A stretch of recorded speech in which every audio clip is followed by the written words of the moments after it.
প্যানক্রিয়াসের। একটা হচ্ছে exocrine part আর একটা এন্ডোক্রাইন পার্ট। তাহলে দুটা পার্ট, হ্যাঁ, একটা এক্সোক্রাইন আর একটা এন্ডোক্রাইন। এক্সোক্রাইন যেটা, এটা হচ্ছে তোমার it makes up 80% of volume of the gland.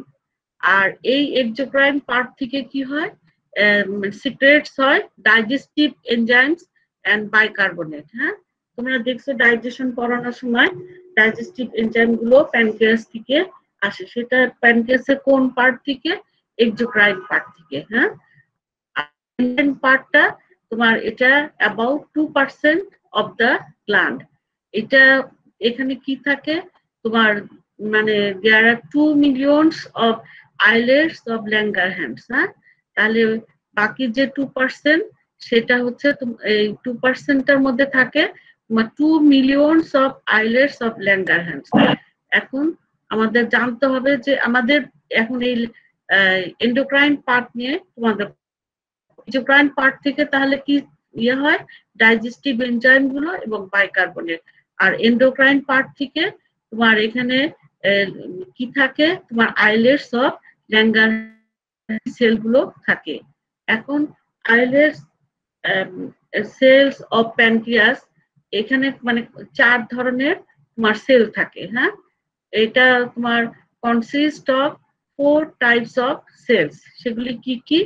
একটা হচ্ছে আলফা সেল অথবা এ সেল। হ্যাঁ, এগুলি কিন্তু পরীক্ষার সময় ভাইবাতে তোমাদের জিজ্ঞেস করা হয় যে আইলেট মানে মানে আইলেট অফ হচ্ছে প্যানক্রিয়াস, এটা তোমার কয় ধরনের সেল আছে? তাহলে বলবা যে 4 টাইপস অফ সেলস। কি কি? একটা হচ্ছে আলফা সেল অথবা এ সেল, বিটা সেল অথবা বি সেল, ডেল্টা সেল অথবা ডি সেল, আর একটা হচ্ছে তোমার পিপি সেল অথবা এফ সেল। হ্যাঁ, এখন আলফা সেল থেকে কোন হরমোনটা তৈরি হয়? গ্লুকাগন। এটা মনে রাখবা, আলফা সেল থেকে গ্লুকাগন। এটা কত পার্সেন্ট? 25%। আর বিটা সেল থেকে তৈরি হয় তোমার ইনসুলিন। এটা কতটুকু? তোমার হচ্ছে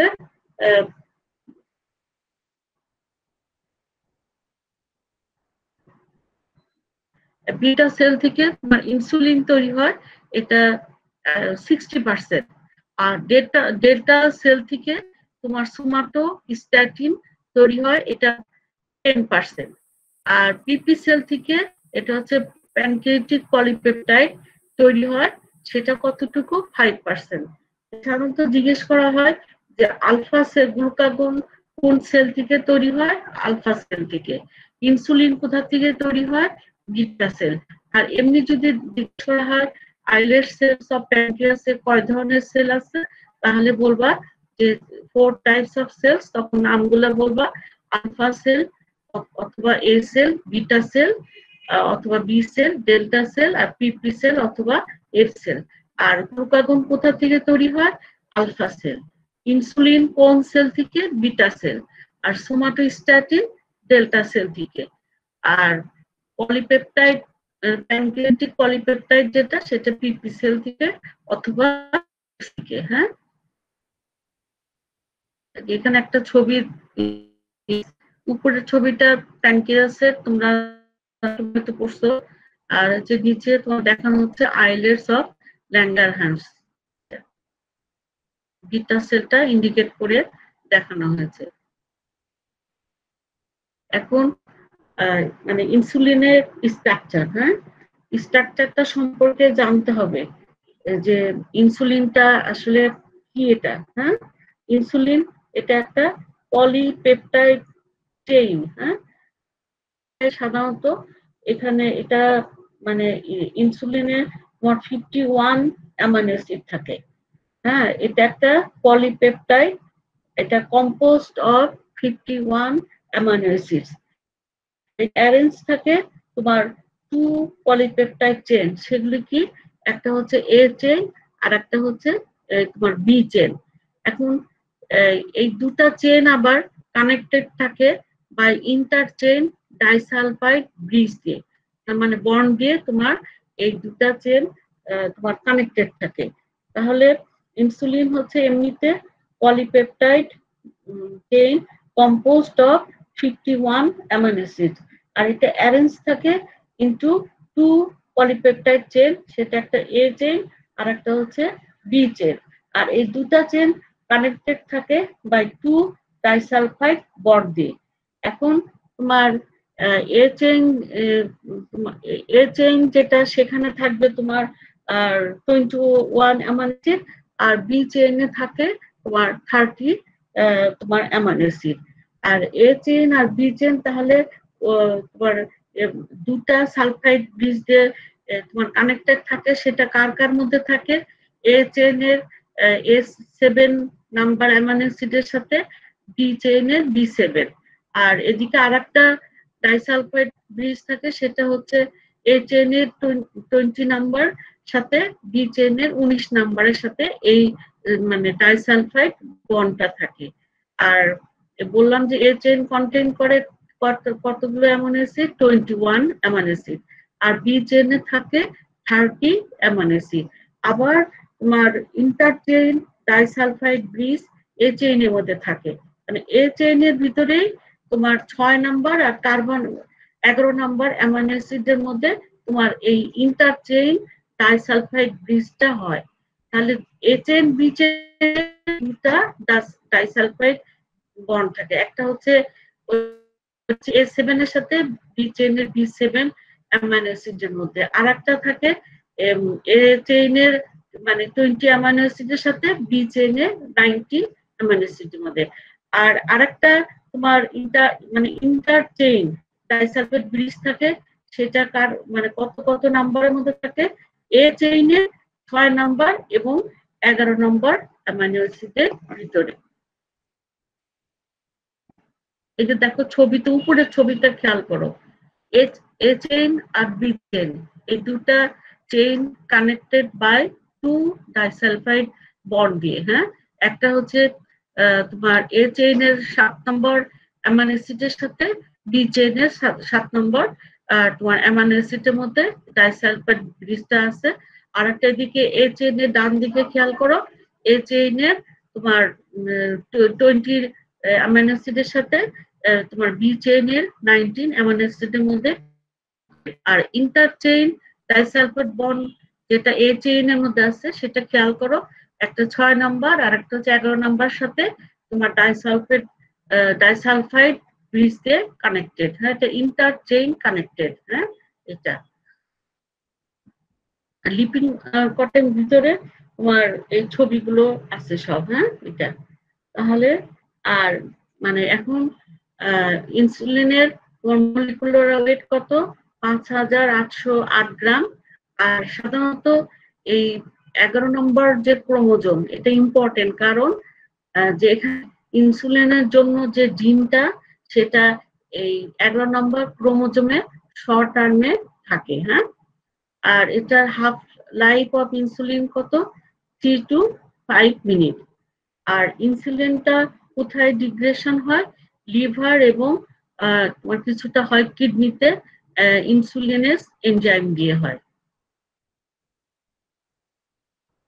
এখন ইনসুলিন তোমার কিভাবে তৈরি হচ্ছে সিনথেসিস অফ ইনসুলিন হ্যাঁ তাহলে প্রথমে ইনসুলিনটা তৈরি হয় কোথায় তোমার rough endoplasmic reticulum of pancreatic beta sell pancreatic beta সেলের রাফ এন্ডোপ্লাজমিক রেটিকুলামে এটা তৈরি হবে প্রথমে এটা তৈরি হয় কি হিসাবে তোমার একটা প্রি প্রো ইনসুলিন হিসাবে মানে insulin is first formed as pre pro insulin containing কতগুলো অ্যামাইনো অ্যাসিড থাকে 106 অ্যামাইনো অ্যাসিড আর এটা কোথায় তৈরি হচ্ছে তাহলে তোমার রাফ এন্ডোপ্লাজমিক রেটিকুলাম অফ তোমার বিটা সেল হ্যাঁ এটা এখানে প্রথম যে তৈরি হবে সেটা কি হিসাবে তৈরি হয় প্রি প্রো ইনসুলিন হিসাবে হ্যাঁ এটা ওখানে অ্যামাইনো অ্যাসিড কতটুকু থাকে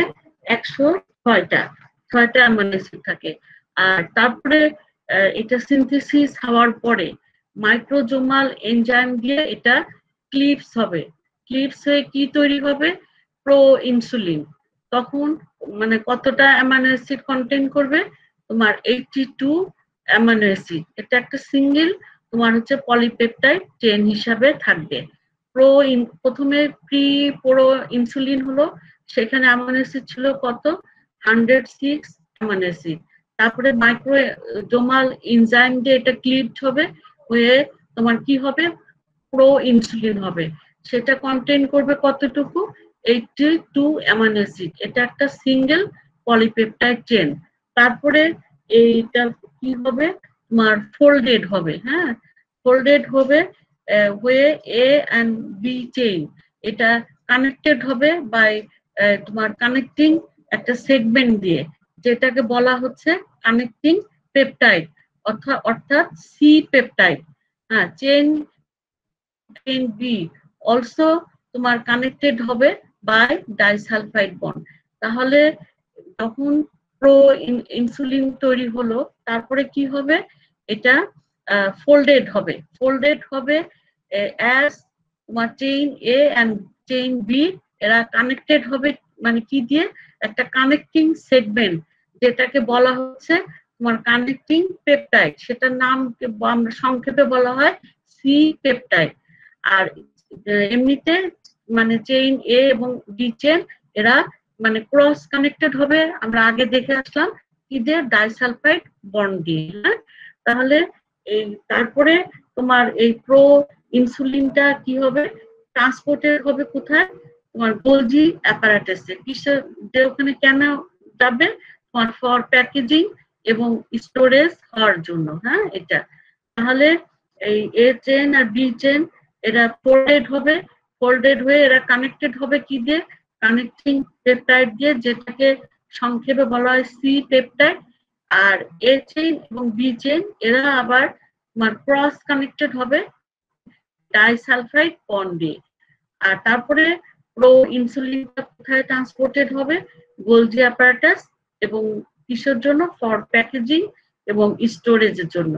তারপরে তোমার কি হবে তোমার প্রোটিওলাইসিসের মাধ্যমে সি পেপটাইডটা তোমার মানে ভেঙে যাবে, এটা স্প্লিটেড আউট হবে। ধরে রেখেছিল আগে মানে ডাইসালফাইড বন্ড হওয়ার আগে কি সি পেপটাইডটা এ চেইন বি চেইন কে ধরে রেখেছিল? হ্যাঁ ধরে রেখেছিল, হ্যাঁ এটা এই ফোল্ডেড মানে কানেক্টিং পেপটাইড বন্ডটা এ চেইন বি চেইনকে তোমার কানেক্ট করে। হ্যাঁ কানেক্ট, সেই জন্য ওটার নাম কানেক্টিং পেপটাইড, সংক্ষেপে বলা হয় সি পেপটাইড।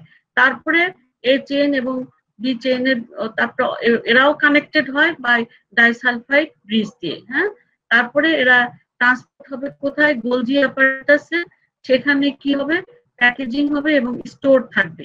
তারপরে প্রোটিওলাইসিসের মাধ্যমে এই সি পেপটাইডটা ভেঙে যাবে এবং ইনসুলিনটা প্রোডিউসড হবে, which is তোমার কম্পোস্ট অফ এ চেইন আর বি চেইন, যেটা কানেক্টেড থাকবে বাই ডাইসালফাইড ব্রিজ।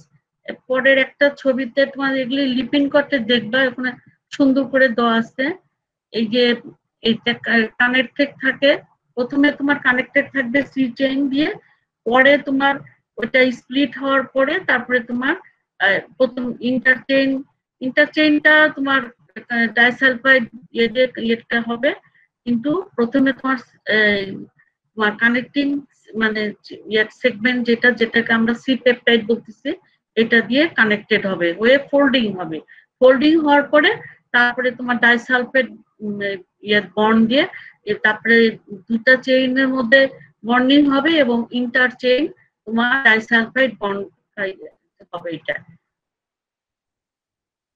এখন এই সি পেপটাইড এবং যে নেটিভ যে ইনসুলিন এরা মানে এরা প্রথমে এই যে ইনসুলিনটা তৈরি হলো, এই ইনসুলিনটা স্টোর থাকবে তোমার সাইটোসোলে, কোথায় থাকবে ইন গ্রানুলসের ভিতরে এই ইনসুলিনটা স্টোর থাকবে।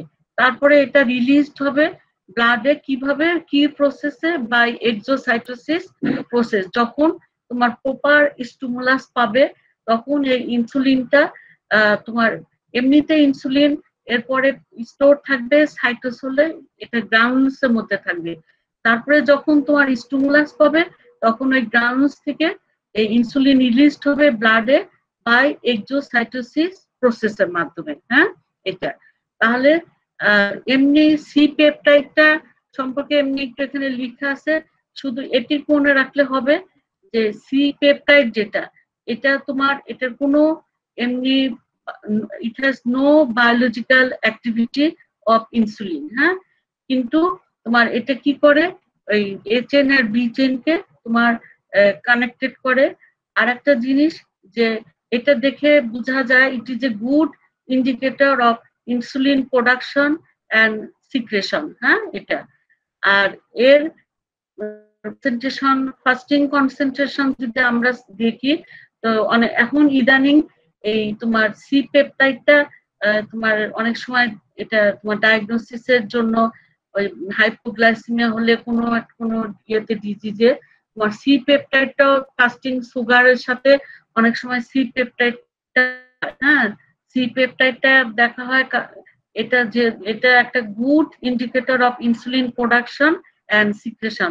সেই জন্য তোমার এই সি পেপটাইডটা তোমার অনেক সময় ডায়াগনোসিসের ক্ষেত্রে এটা তোমার হেল্প করে। হ্যাঁ, আর এই সি পেপটাইডের মধ্যে তোমার অ্যামাইনো অ্যাসিড থাকে কত, 31 অ্যামাইনো অ্যাসিড থাকে।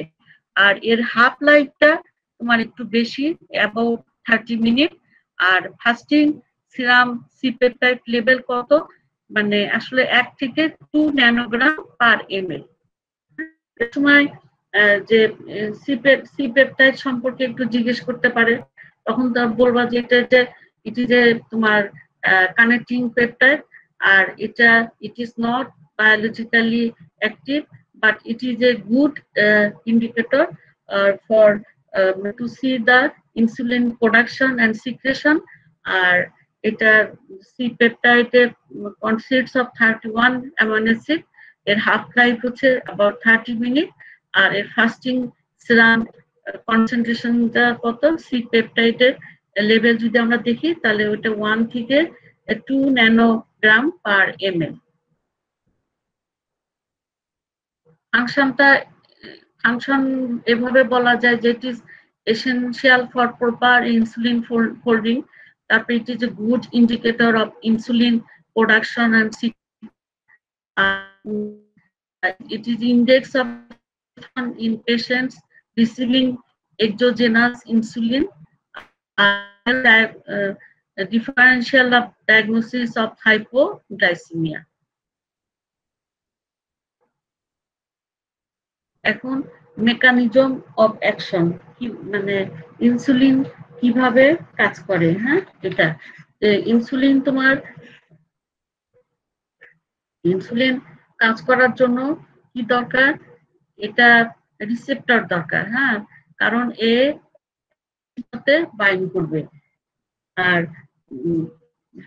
ইনসুলিনের যে রিসেপ্টর সেটা তোমার হচ্ছে টেট্রামার। এটা কনসিস্টস অফ তোমার 2 আলফা আর নিচে থাকবে 2 বিটা তোমার পলিপেপটাইড সাব ইউনিটস, এবং এরাও এই দুটা আলফা, উপরে দুটা আলফা এবং বিটা, এরা কানেক্টেড লিঙ্ক থাকে বাই তোমার ডাইসালফাইড বন্ড দিয়ে। তাহলে ইনসুলিনের যে রিসেপ্টর সেটা কিরকম, টেট্রামার, মানে consists of 2 alpha and 2 beta polypeptide subunit. হ্যাঁ, আর এটা লিঙ্ক থাকে বাই ডাইসালফাইড বন্ড। আর সাধারণত আলফা যে সাব ইউনিট, মানে উপরে থাকবে আলফা, নিচে থাকবে বিটা, 2 আলফা এন্ড 2 বিটা মানে পলিপেপটাইড সাব ইউনিট থাকবে, সেজন্য এটাকে বলা হচ্ছে টেট্রামার। আর এটা মানে ওই দুটা সাব ইউনিট লিঙ্ক থাকে ডাইসালফাইড বন্ড দিয়ে। আর আলফা সাব ইউনিটের এরা কি করে, কন্টেইন করে ইনসুলিন বাইন্ডিং, এটা হচ্ছে ইনসুলিন বাইন্ডিং সাইট। হ্যাঁ, আলফা সাব ইউনিটটা এটা হচ্ছে কন্টেইন ইনসুলিন বাইন্ডিং সাইট। আর বিটা সাব ইউনিটটা এটা তোমার মানে অ্যাক্টিভিটি টাইরোসিন কাইনেস অ্যাক্টিভিটি। ইনসুলিনের রিসেপ্টর এটা কি, তাহলে এটা টেট্রামার। হ্যাঁ, আর এখানে তোমার 2 আলফা সাব ইউনিট থাকে আর 2 beta sub unit. 2 alpha sub ইউনিটটা কন্টেইন করে তোমার ফর বাইন্ডিং হচ্ছে ইনসুলিন। এটা হচ্ছে আলফা সাব ইউনিটটাই তোমার, এটা সাইট হচ্ছে ফর ইনসুলিন বাইন্ডিং। এখানে ইনসুলিনটা প্রথমে বাইন্ড করবে আলফা সাব ইউনিটে। আর বিটা সাব ইউনিটে কি থাকে, এর টাইরোসিন কাইনেজ অ্যাক্টিভিটি থাকে। ইনসুলিন বাইন্ডস করবে কার সাথে, আলফা সাব ইউনিটের সাথে। যখন আলফা সাব ইউনিটের সাথে বাইন্ড করে তখন ওইটার একটা কনফর্মেশনাল চেঞ্জ হয়, যার জন্য তখন এটা কি করবে, অ্যাক্টিভেট করবে tyrosine kinase activity of beta sub unit. যখনই ইনসুলিনটা আলফা সাব ইউনিটের সাথে বাইন্ড করবে তখন একটা কনফর্মেশনাল চেঞ্জ আসে, যেটা অ্যাক্টিভেটস করে tyrosine kinase activity of beta sub unit. যার ফলে কি হবে, it causes auto phosphorylation of specific tyrosine residue of beta sub unit.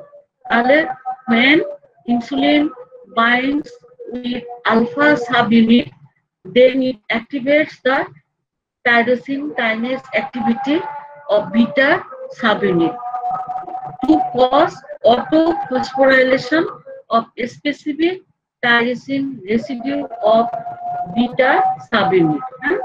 যখন তোমার আলফা সাব ইউনিটে ইনসুলিনটা বাইন্ড করবে তখন ওই ভিতরে একটা কনফর্মেশনাল চেঞ্জ হবে, যেটা তোমার tyrosine kinase activity of beta sub unit এটাকে অ্যাক্টিভেট করবে। অ্যাক্টিভেট হওয়ার জন্য it causes auto phosphorylation of specific tyrosine residue of beta sub unit. এর ফলে কি হবে, as a result this auto phosphorylation কি করবে, যে ইনসুলিন রিসেপ্টরটা বিকাম অ্যাক্টিভ হবে। এখন এই তোমার অ্যাক্টিভেটেড ইনসুলিন রিসেপ্টর তখন ফসফোরাইলেট করবে tyrosine residue of target protein, এবং এইভাবে সে কি করবে, তোমার যেটা টার্গেট প্রোটিন যেটাকে বলা হচ্ছে ইনসুলিন রিসেপ্টর সাবস্ট্রেট, এটাকে তোমার ফসফোরাইলেটেড করবে। যার ফলে এই ফসফোরাইলেটেড ইনসুলিন রিসেপ্টর সাবস্ট্রেট যেটা, এটা তখন তোমার ইট মেডিয়েটস তোমার বায়োলজিক্যাল অ্যাকশন অফ ইনসুলিন। তখন এর ফলে তোমার বায়োলজিক্যাল অ্যাকশন অফ ইনসুলিনটা মেডিয়েট হবে। তাহলে মনে রাখতে হবে যে ইনসুলিন বাইন্ডস করবে, ইনসুলিনের যে রিসেপ্টর সেটা কি রকম, টেট্রামার। এটা তোমার consist of 2 alpha sub unit আর 2 নিচে থাকে 2 beta sub unit. Alpha sub ইউনিটটা কি করে, তোমার ইনসুলিন ওখানে বাইন্ড করে, যখনই ওইটার সাথে বাইন্ড করবে তখনই তোমার বিটা সাব ইউনিটে যে টাইরোসিন কাইনেজ থাকে সেটা তোমার কি হবে, অ্যাক্টিভেট হবে। এটা অ্যাক্টিভেট হওয়ার জন্য কি হবে, অটো ফসফোরাইলেশন হবে of specific tyrosine residue of beta sub unit. এর ফলে কি হবে, তোমার অটো ফসফোরাইলেশন হবে, হয়ে ইনসুলিন রিসেপ্টর তোমার অ্যাক্টিভ হবে। এ অ্যাক্টিভেটেড হওয়ার জন্য তোমার কি করবে, ইনসুলিন রিসেপ্টর যে সাবস্ট্রেট আছে সেটাকে তোমার ফসফোরাইলেটেড করবে। এই phosphorylated insulin receptor সাবস্ট্রেটটা finally mediate করবে বায়োলজিক্যাল অ্যাকশন অফ ইনসুলিন। এখানে একটা এমনি ছবি দেখানো আছে, এটা চাইতে তোমরা লিপিন করতে একটা ছবি দেখবা, সুন্দর করে আছে যে উপরে দুটা মানে উপরের পোর্শন হচ্ছে আলফা মানে সাব ইউনিট, নিচে হচ্ছে বিটা সাব ইউনিট। হ্যাঁ, বিটাটা সেল মেমব্রেনটাকে ক্রস করে থাকে। আর এই আলফা সাব ইউনিটে তোমার ইনসুলিন বাইন্ড করে, যখনই আলফা সাব ইউনিটে ইনসুলিন বাইন্ড করবে তখন একটা কনফর্মেশনাল চেঞ্জ হবে। চেঞ্জ হয়ে কি হবে, বিটা সাব ইউনিটে কি থাকে, তোমার টাইরোসিন কাইনেজ রেসিডিউ থাকে, ওইটা তখন তোমার অ্যাক্টিভেটেড হবে। তার মানে এখানে কি হবে, অটো ফসফোরাইলেশন হবে of specific tyrosine residue of beta sub unit. যখন এটা অটো ফসফোরাইলেশন হবে তখন এই ইনসুলিন রিসেপ্টরটা অ্যাক্টিভ হবে, এ অ্যাক্টিভেটেড হওয়ার ফলে কি হবে, তোমার অটোফসফোরাইলেশন হওয়ার জন্য ইনসুলিন রিসেপ্টর যখন অ্যাক্টিভেট হবে তখন সে মানে ফসফোরাইলেট করবে যে টার্গেট যে প্রোটিন, অর্থাৎ তোমার এটাকে বলা হচ্ছে ইনসুলিন রিসেপ্টর সাবস্ট্রেট, সেটাকে তোমার ফসফোরাইলেট করবে। এই ফসফোরাইলেটেড ইনসুলিন রিসেপ্টর মানে সাবস্ট্রেট যেটা ফাইনালি মিডিয়েটস করবে biological action of insulin. এখন তোমার ফাংশন অফ ইনসুলিন, হ্যাঁ, এখন এটার ফাংশন, ইনসুলিনের ফাংশন কিন্তু কার্বোহাইড্রেট মেটাবলিজমের উপর আছে, প্রোটিন মেটাবলিজম আর লিপিড মেটাবলিজম। তোমরা মেটাবলিজম যেহেতু পড়ে আসছো, খেয়াল করছো যে কার্বোহাইড্রেট মেটাবলিজমের উপরে ওর ফাংশন কি, ইনসুলিনের কাজ কি, তোমার পেরিফেরাল গ্লুকোজ আপটেক করে, সেটা কোথাকার, মাসেল এবং অ্যাডিপোজ টিস্যুতে। ওর কাজই হচ্ছে তোমার ইনসুলিন সেলের ভিতরে তোমার গ্লুকোজটাকে, তোমার পেরিফেরাল যে সেল আছে সেখানে তোমার গ্লুকোজ আপটেকে তোমার এটা বাড়ায় দেয়, ইনসুলিনই সেটা হেল্প করে। আর তার ফলে কি হবে, তোমার সেলের ভিতরে যখন গ্লুকোজ ঢুকবে তখন কি হবে, গ্লাইকোলাইসিস হবে। তাহলে এ কি করবে, ইনক্রিজ করবে পেরিফেরাল গ্লুকোজ আপটেক, ইনক্রিজ করবে তোমার গ্লাইকোলাইসিস, ইনক্রিজ করবে গ্লাইকোজেনেসিস। কিন্তু ইনসুলিনের এমনি কাজ কি, যে তোমার ব্লাড সুগার লেভেলটাকে তোমার ইয়ে করে, নর্মালে রাখবে, বেশি থাকলে সেটা নর্মালে রাখবে। সেটা কিভাবে, এই প্রসেস গুলোর মাধ্যমে, যেমন ইনক্রিজ করবে peripheral glucose uptake, increase glycolysis, increase করবে গ্লাইকোজেনেসিস। আর এমনিতে কি করবে, ইনহিবিট করবে, কি করবে, কমাবে কি, গ্লাইকোজেনোলাইসিসকে ইনহিবিট করে রাখবে আর গ্লুকোনিওজেনেসিসকে ইনহিবিট করবে। আর প্রোটিন মেটাবলিজমের কাজ এটার উপরে কাজ কি, যে এটা ইনক্রিজ করবে অ্যামাইনো অ্যাসিড আপটেক, প্রোটিন সিনথেসিসটা বাড়াবে, কিন্তু ডিক্রিজ করবে তোমার প্রোটিন ব্রেকডাউন। হ্যাঁ, আর তাহলে অ্যামাইনো অ্যাসিড আপটেকটাকেও বাড়াচ্ছে, প্রোটিন সিনথেসিসকে বাড়ায়, আর প্রোটিন ব্রেকডাউনকে কমায়। আর লিপিডের উপরে কি, যে এটা ইনক্রিজ করে ফ্যাটি অ্যাসিড সিনথেসিস, লাইপোলাইসিসকে ডিক্রিজ করে, কিটোজেনিসকে তোমার ডিক্রিজ করে, আর লিপোপ্রোটিন যে লাইপেজ এনজাইম এটাকে স্টিমুলেট করে, কিন্তু তোমার হরমোন সেনসিটিভ লাইপেজ যে এনজাইম সেটাকে তোমার ইনহিবিট করে।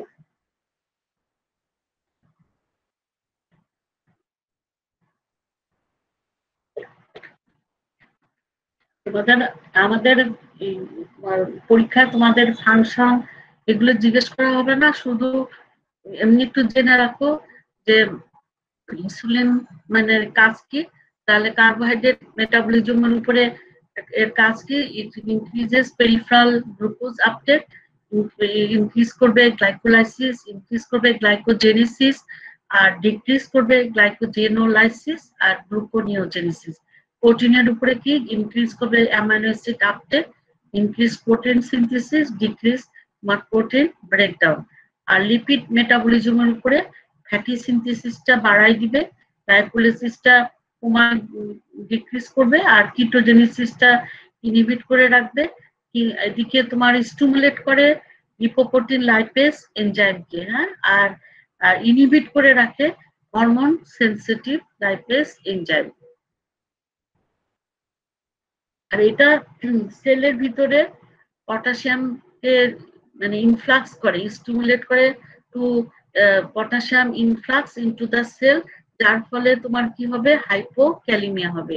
আর ইট প্রমোটস করবে growth by synergistic activity with growth hormone.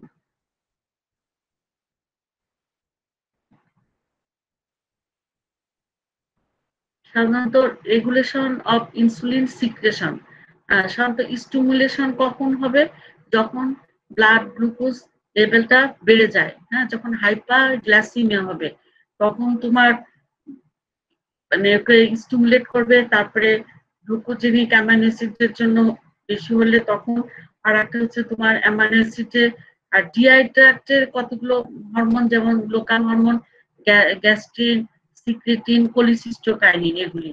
R inhibit করবে, ইনহিবিটর গুলো কি হাইপোগ্লাইসিমিয়া অর্থাৎ ডিক্রিজ ব্লাড গ্লুকোজ লেভেল আর এপিনেফ্রিন হরমোন, এটা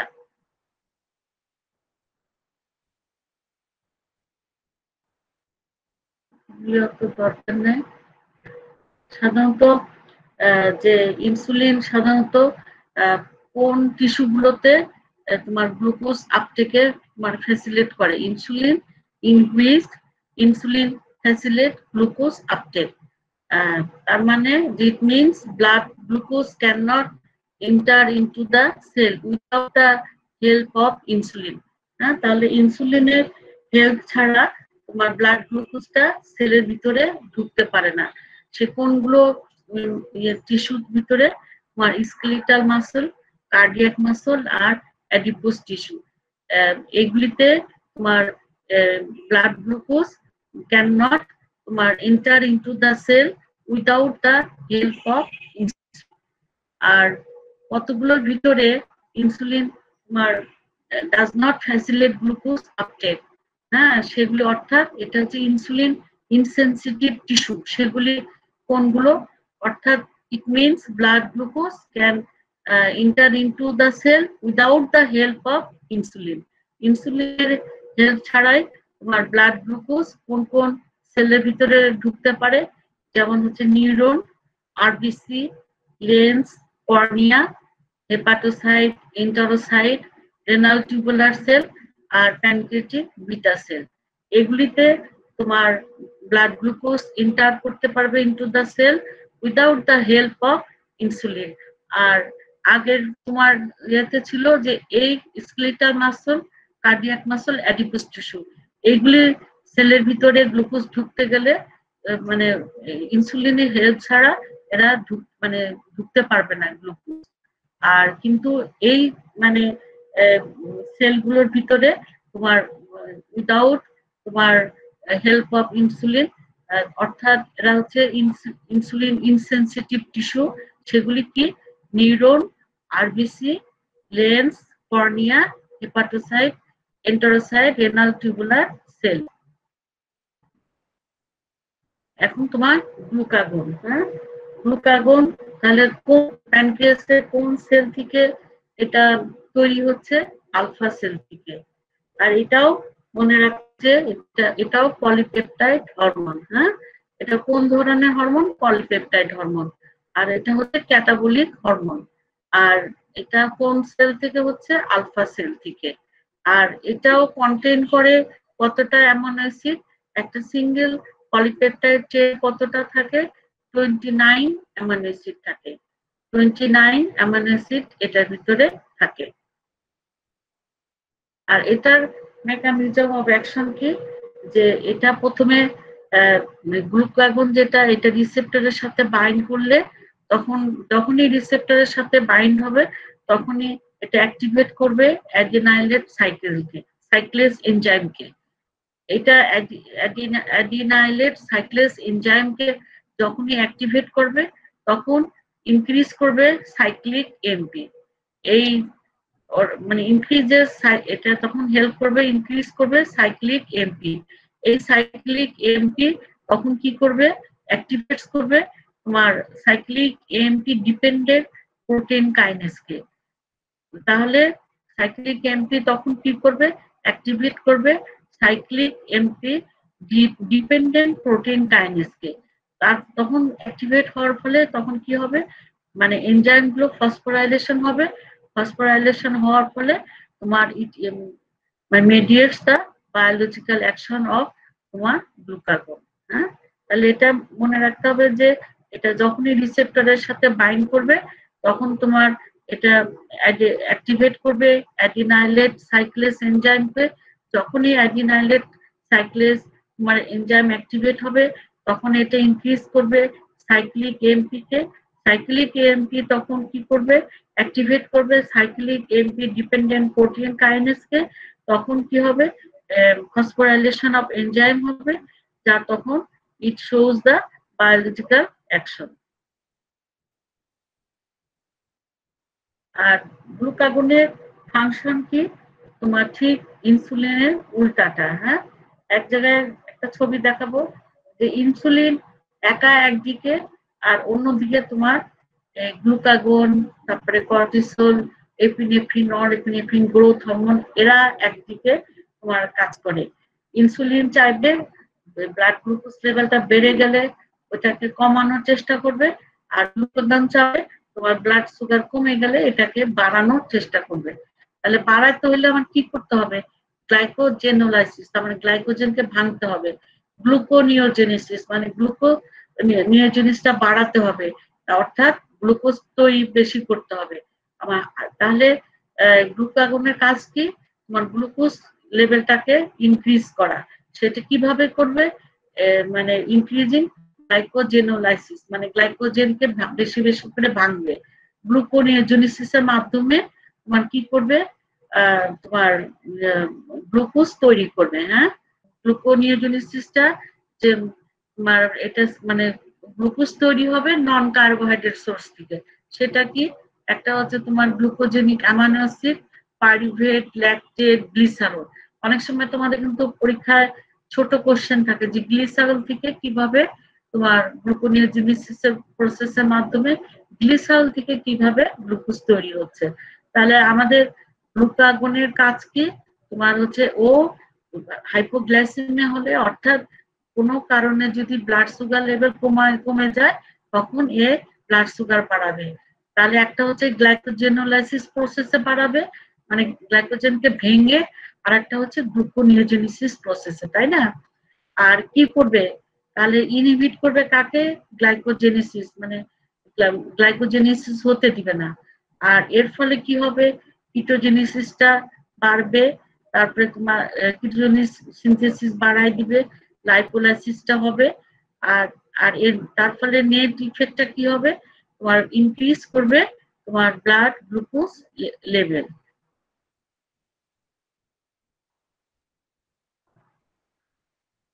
তাহলে গ্লুকাগন সিক্রেশনটা মানে এটা স্টিমুলেট কখন হবে?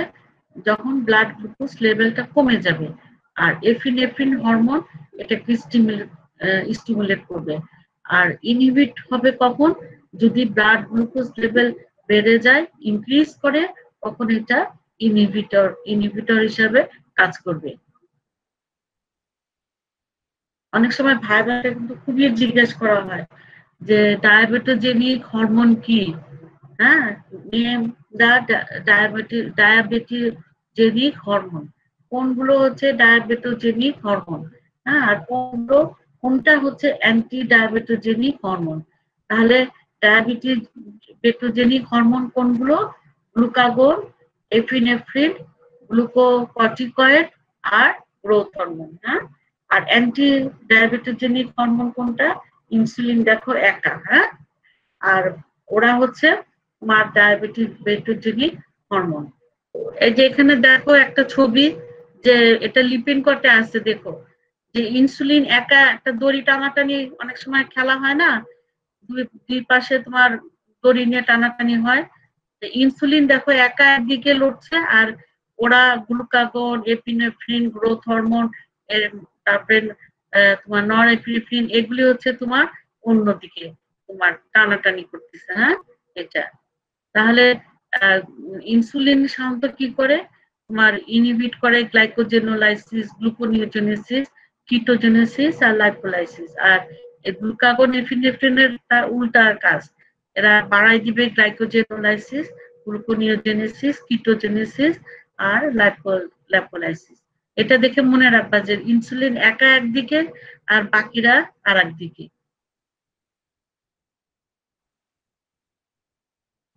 আচ্ছা, এর পরের ক্লাসে তোমাদের আমি ডায়াবেটিস মেলাটাস সম্পর্কে তোমার পড়াবো। তোমাদের শুধু এই হরমোন একটু পড়ালাম এর জন্য যে ভাইবাতে জিজ্ঞেস করা হয় যে আইলেট সেল, প্যানক্রিয়াস তোমার মানে এখানে কয় ধরনের সেল আছে, সেলগুলোর নাম কি, কোন সেল থেকে কোন হরমোন সিক্রেশন হয়, বিশেষ করে গ্লুকাগন কোন সেল থেকে হচ্ছে, ইনসুলিন কোন সেল থেকে হচ্ছে। তারপরে অনেক সময় জিজ্ঞেস করা হয় যে এই যে ইনসুলিন যে বাইন্ড করতে পারে এই মানে রিসেপ্টরটা কেমন, এটা একটু তোমরা লিপিনকটের বইতে দেখবা সুন্দর করে ছবি দেওয়া আছে যে মানে যেহেতু এই রিসেপ্টরটা একটু তোমার টেট্রামার, মানে উপর দিকে তোমার দুটা সাব ইউনিট যেটাকে বলা হচ্ছে আলফা, নিচে বিটা, আর ইনসুলিনটা বাইন্ড করবে কোথায়? আলফাতে। আর যখনই ওর বাইন্ড হবে তখনই ওই রিসেপ্টরের ভিতরে একটা কনফরমেশনাল চেঞ্জ হয়, তখন বিটা সাব ইউনিটটা তোমার মানে ওর যে ওখানে থাকে টাইরোসিন কাইনেজ রেসিডু, সেটা তখন তোমার অ্যাক্টিভেট হবে। এটা কিভাবে অ্যাক্টিভেট হবে? অটো ফসফোরাইলেশনের মাধ্যমে। অটো ফসফোরাইলেশনের মধ্যে যখনই ও অ্যাক্টিভেট হবে তখন ও স্পেসিফিক যে এনজাইম সেটাকে ফসফোরাইলেটেড করবে। ওর তখন তার ফলে কি হবে? ইনসুলিন যে তোমার রিসেপ্টর সাবস্ট্রেট যেগুলো সেগুলি তোমার ফসফোরাইলেটেড হবে হয়ে তোমার বায়োলজিক্যাল যে ইফেক্ট সেটা তখন শো করবে। রিসেপ্টরটা সম্পর্কে অনেক সময় জিজ্ঞেস করা হয়। আর একটা যে তোমার কোনগুলো ডায়াবেটোজেনিক হরমোন, কোনগুলো অ্যান্টি ডায়াবেটিজেনিক হরমোন, এগুলি তোমাদের ইনসুলিনের। ও আরেকটা জিনিস যে গ্লুকাগন বলা হচ্ছে যে এটা কি ধরনের? এটা একটা হচ্ছে পলিপেপটাইড মানে হরমোন, তাই না? এখানে কয়টা অ্যামিনো অ্যাসিড আছে? গ্লুকাগন 29। আর তোমার ইনসুলিনের এটা কি? এটাও কিন্তু এটা পলিপেপটাইড চেইন, তাই না? এটা হরমোন। আর এটার ভিতরে তোমার কয়টা চেইন আছে? দুটা চেইন, একটা এ চেইন আর বি চেইন। এ চেইনে কয়টা অ্যামিনো অ্যাসিড আছে? 21। বি চেইনে কয়টা? তোমার 30। এখন এদের ভিতরে কানেকশন কি থাকে? দুইটা কানেক্টেড থাকে কি দিয়ে? তোমার ইন্টারকানেকশন থাকে ডাইসালফাইড বন্ড দিয়ে। আর আর যেটা এ চেইন ওটার ভিতরেও ইন্টারচেইন তোমার একটা বন্ড থাকে, ডাইসালফাইড বন্ড, এটা মনে রাখবা। আর আরেকটা জিনিস যে ওই সি মানে পেপটাইড যেটা, সেটার নাম হচ্ছে আসলে কানেক্টিং পেপটাইড। এটা এ চেইন আর বি চেইনকে কানেক্ট করে ফোল্ডিং হতে সাহায্য করে। হ্যাঁ, যখন ফোল্ডিং হবে তখন এ চেইন আর বি চেইনের মধ্যে আবার ইন্টার চেইন যেটা এটা মানে ডাইসালফাইড বন্ডে হবে হয়ে তারপরে এটা আর ইনসুলিনটা শান্ত মনে রাখবো কোথায় তৈরি হচ্ছে? Rough endoplasmic reticulum of beta sell, হ্যাঁ, ওখানে তৈরি হয়। আর যখন তোমার এই সি পেপটাইডটা পরে লাস্টে কি হবে? প্রোটিওলাইসিসে সি পেপটাইড আলাদা হয়ে যাবে। যে এই সি পেপটাইডটা আসলে এটা একটা তোমার এটা it is not biologically active. হ্যাঁ, এটা হচ্ছে এটা দেখে আমরা এটা গুড একটা ইন্ডিকেটর অফ তোমার ইনসুলিন প্রোডাকশন এবং সিক্রেশন। এটা দেখে বোঝা যায়। হ্যাঁ, কিন্তু এটা কোনো বায়োলজিক্যালি এটা কোনো ইয়ে থাকে না। আর এই সাধারণত গোলজি অ্যাপারাটাসে এটা স্টোরেজ থাকে, ওখানে থেকে পরে এটা তোমার এমনি জমা হবে লাস্টে ফাইনালি তোমার কোথায়? সাইটোপ্লাজমিক গ্রানুলসে। ওখান থেকে তোমার এক্সোসাইটোসিস প্রসেসের মাধ্যমে তোমার এটা ব্লাডে রিলিজ হবে।